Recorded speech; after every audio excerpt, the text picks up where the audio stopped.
Olá, gente amiga, sou o professor Aderson Viana, filósofo, mentor e coach educacional. E ajudo as pessoas a identificarem a sua vocação e a escolherem a sua profissão de forma mais assertiva. E estamos aqui trazendo para você mais uma dica de leitura. E hoje trago como dica o livro O Poder de Nossa Presença, um guia de coaching espiritual da autoria de Miriam Subirana. A Miriam Subirana, ela é doutora em Belas Artes pela Universidade de Barcelona, é artista, coach e diretora de um espaço internacional de criatividade, espiritualidade e coaching.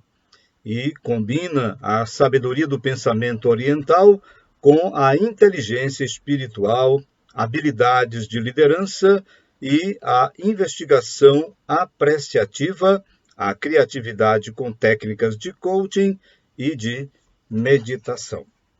E a Miriam fala aqui nesta obra, neste livro, né, das habilidades de uma presença transformadora. E quais são essas habilidades? Observar, favorecer, ser um instrumento, servir, inspirar, alimentar, sustentar, curar. Destas habilidades, eu escolhi a inspirar, porque eu penso que ela tem tudo a ver com esta dimensão do discernimento vocacional e também da escolha, né, de uma profissão. Então, eu extraí aqui alguns aspectos que eu gostaria de partilhar com vocês aqui. Vamos lá. Inspirar. Uma presença inspiradora é luminosa. Desperta em você um poder que o leva até aquilo que o inspira. Assim, você segue em frente. Contagia-se com a expectativa e se entusiasma. Pega impulso sem se pressionar, nem se obrigar a avançar. Então, percebam que uma inspiração, ou tornar-se fonte de inspiração, né, ou se inspirar, é você buscar esta luz que existe dentro de você. Ou também encontrar esta luz em muitas pessoas que vão servir aí na sua caminhada, nesse processo do discernimento vocacional e da descoberta da profissão, pessoas que servirão para você como fonte de inspiração.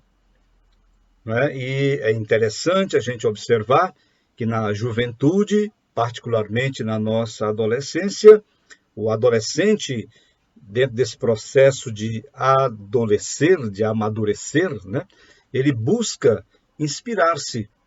Então, é muito interessante a gente perceber no nosso trabalho de orientação vocacional e profissional, eu sempre pergunto aos jovens em quem você se inspira ou em que você se inspira. Porque ali o fará encontrar-se com fontes, com legados que foram sendo apresentados ou encontrados por ele, né, pelo jovem, para poder dar esse passo importante na escolha da profissão. Bem, mais adiante, diz aqui a Miriam. Gandhi inspirou milhares de pessoas a lutarem por um ideal que parecia inalcançável e utópico. Em 1946, escreveu, abre aspas, devemos ter uma imagem certa do que queremos antes de agir para nos aproximarmos dela. Ninguém deve zombar do pensamento utópico pelo simples fato de ele ser inalcançável. O que alguém consegue realizar do ideal, embora nunca o alcance, já é de grande valor em si. Nunca hesite em colocar o nível tão alto que seja impossível atingi-lo.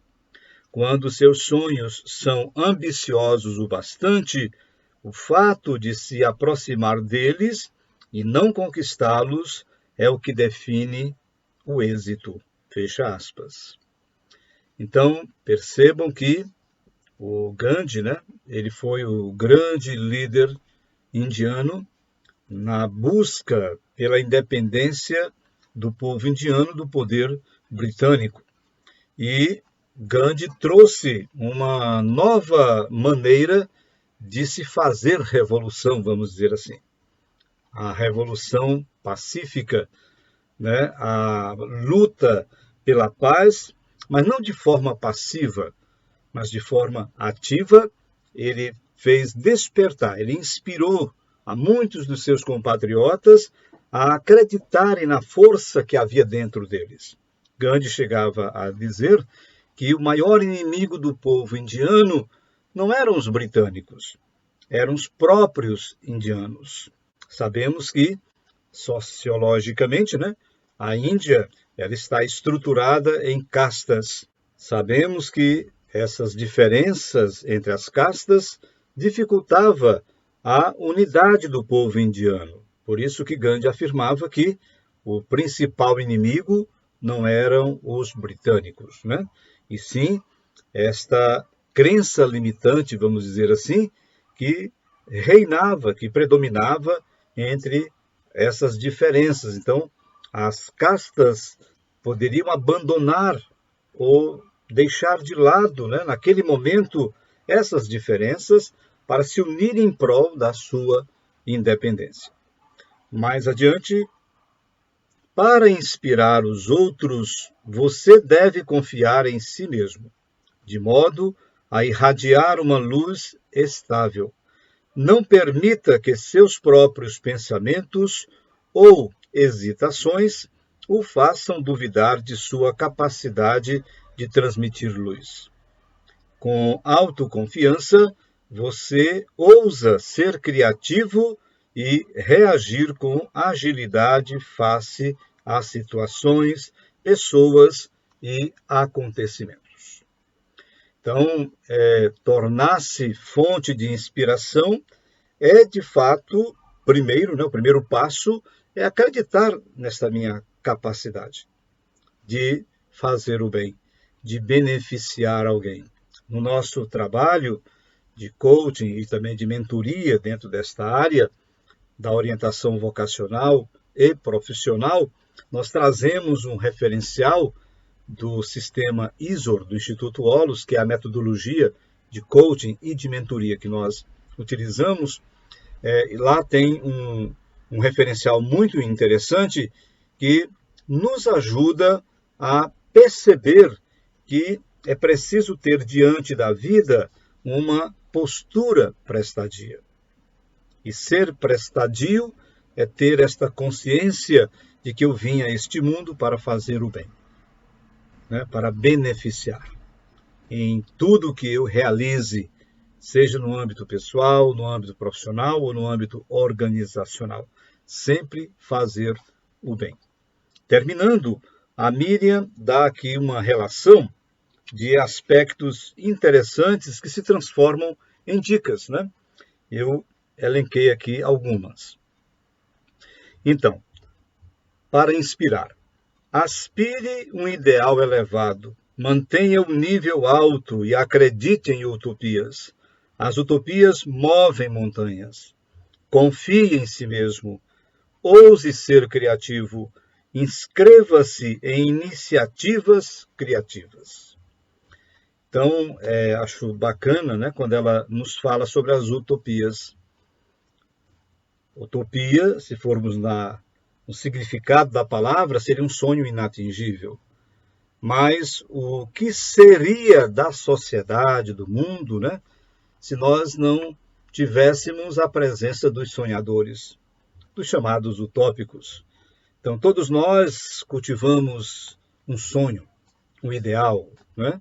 Agora, tem uma frase que eu aprendi ao longo de minha vida, e a frase diz assim: sonho que se sonha só é pura ilusão. Sonho que se sonha junto é sinal de solução. Não é um sonho solitário, mas é um sonho que nos leva à solidariedade. Então, se você tem um sonho aí, cultive, inspire-se e busque encontrar aí a sua vocação e, sobretudo, como, através desta vocação, você pode ajudar as pessoas através de uma profissão que o torne feliz e realizado e que traga benefícios, né, para muitos. Então, portanto, fica aqui a nossa dica de leitura. O Poder de Nossa Presença, um guia de coaching espiritual de Miriam Subirana, um livro da editora Vozes.